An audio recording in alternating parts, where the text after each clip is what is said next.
Welcome to the Red Dice Diaries, and in this video I'm just going to talk a little bit about my thoughts regarding the recent UK Games Expo 2016. Now, this year saw the 10th anniversary of the UK Games Expo, which is one of the main, if not the main, tabletop conventions in the United Kingdom. The convention was held on the 3rd to 5th of July at the NEC in Birmingham and the Hilton Hotel nearby. Now, this is only my second year going to the convention. You can see my video about last year's convention just there.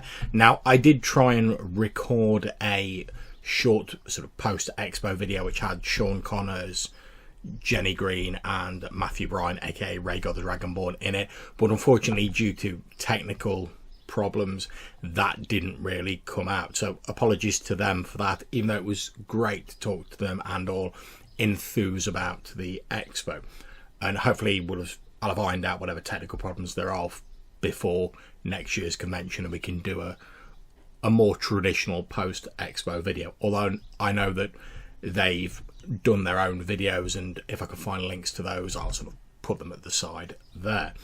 Now, this is, as I said, only my second year going to the convention, and last year when I went, pretty much everything was run in the Hilton Hotel.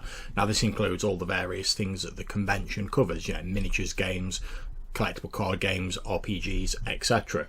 But this year, the sales hall, where stuff is sold, board games are demoed and played, along with various cosplay stuff, was actually in the NEC proper, and the RPGs remained in the Hilton. Now, I can see the logic of doing this. It certainly made the con feel more spaced out and meant the RPGs weren't all crammed in the smaller upstairs rooms at the Hilton, which is, of course, a good thing as far as I'm concerned. However, I know there were a few problems regarding space allocations after speaking to a couple of the cosplayers and the retailers. For me, the separating of stuff meant the convention didn't have quite such a community feeling as in 2015 when it was all under the one roof. But that said, I can appreciate that the logistics for running an event like this must be an absolute nightmare, and the people behind it certainly did a good job. It didn't really impact on my enjoyment of the weekend, the separation of the two things. Now, I was looking for a fairly relaxed weekend, and I only actually ended up playing in 2 RPGs. Unfortunately, the third game that myself and my wife were going to be playing in, which was a D&D 5th edition game, was cancelled due to there being 5 no-shows. My heart did go out to the poor GM who dragged himself to the room despite obviously being tired, just to then have to cancel the game. Myself and Hannah turned up to the con on Friday. I was fresh from leaving a job that was having a negative effect on my health, and my future's looking a little bit uncertain at the minute, so I was in a bit of a strange mood when we got there. We travelled down on the train, which was cool, fairly stress-free, since I'd ordered the tickets months in advance. However, we did have a lot with us since we took food, drink, clothes, etc. And with the hot weather, we were struggling a bit by the time we rumbled into the nearby Premier Lodge. Myself and Hannah were determined to play in some of the games this year together, since we'd not done so at the previous year's convention. Our first game was called Fool's Gold and was run by the excellent Amy Williams. You may have seen me gushing about a couple of her New World of Darkness games that I played on my previous year's video. In the game, we were part of an expedition to South America, looking for a mysteriously and newly discovered temple. I was playing an enthusiastic student, eager for academic accolades, who got us in trouble for photographing some of the natives, the first of many events where I ended up getting us in a bit of trouble, and my wife Hannah was playing our native guide. The game was a very entertaining mix of exploration, horror and fleeing in absolute terror from monsters, where we discovered the fate of a Cortez-sponsored expedition several hundred years before, encountered shape-shifting spirit guardians and fled from a winged serpent that may or may not have been a god.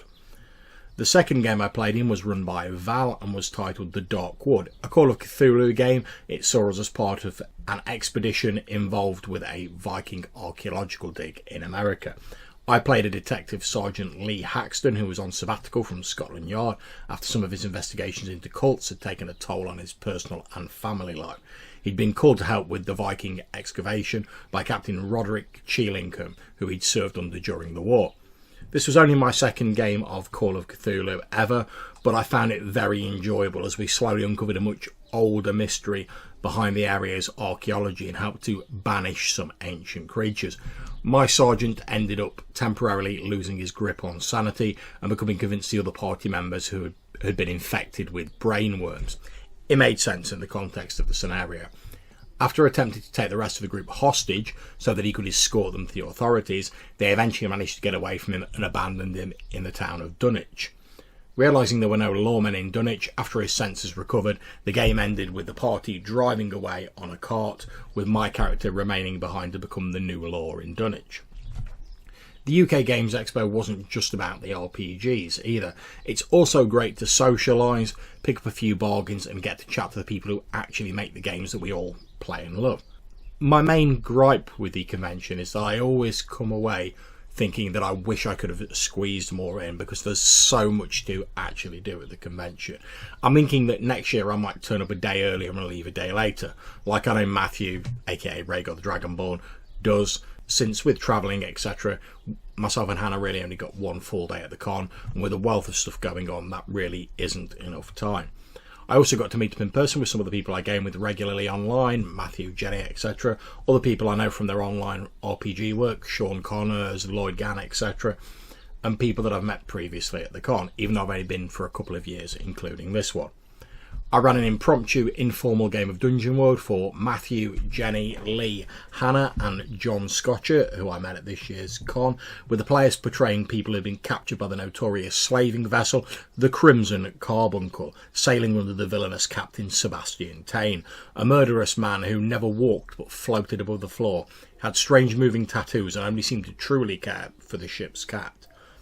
Our heroes escaped during a storm to a nearby island, where they encountered a tribe of people who seemed to have been brought under the sway of an evil mountain god, represented by a huge face carved into the mountain. Two of the heroes perished along the way and were greeted by the boat of Hades that ferried them to the underworld.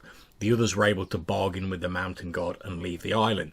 Now, this was a pretty impromptu game. I only had the sort of vaguest idea of who I was going to have playing it and what the game was going to involve, just sort of like the opening scenario, and I let the players fill in a lot of the rest. Now, I suppose this is me sort of like dipping my toe a little bit in running a game at a con, although it was sort of like an unofficial game, and I did have some idea of who'd be playing, and I'm hoping that'll stand me in good stead, since everyone seemed to enjoy it, for running an actual official game at the UK Games Expo next year. The attendance for the expo was massive this year, and I certainly personally had a real blast at the convention. If you're at all interested in tabletop games, or maybe want to flex those player and GMing muscles outside your normal group, I cannot recommend the UK Games Expo highly enough. By the end of the weekend, the uncertain mood I was in had faded away, and I had a big smile on my face. It was great to meet up with friends, old and new, playing some really great games, and generally immerse myself in the sheer amount of enthusiasm and creative energy that surrounds our hobby. The amount of people attending and happy faces, even if it was on the point of exhaustion later on in the con, I saw is a real testament to the great job the organisers have done and the brilliant people in our hobby. If you see me around at the UK Games Expo 2017, feel free to come up and say hello. I'm always happy to talk to people about RPGs, although I did get told off for being too loud when I got asked to explain the Fate stunt system in the evening outside the Hilton. But to be fair, I was getting a bit over enthusiastic. Now, I'm certainly planning to attend the 2017 convention. As I said earlier, hopefully I'll be running something, and I have no doubt the convention will continue to go from strength to strength. I hope to see you all there. Take care and happy gaming.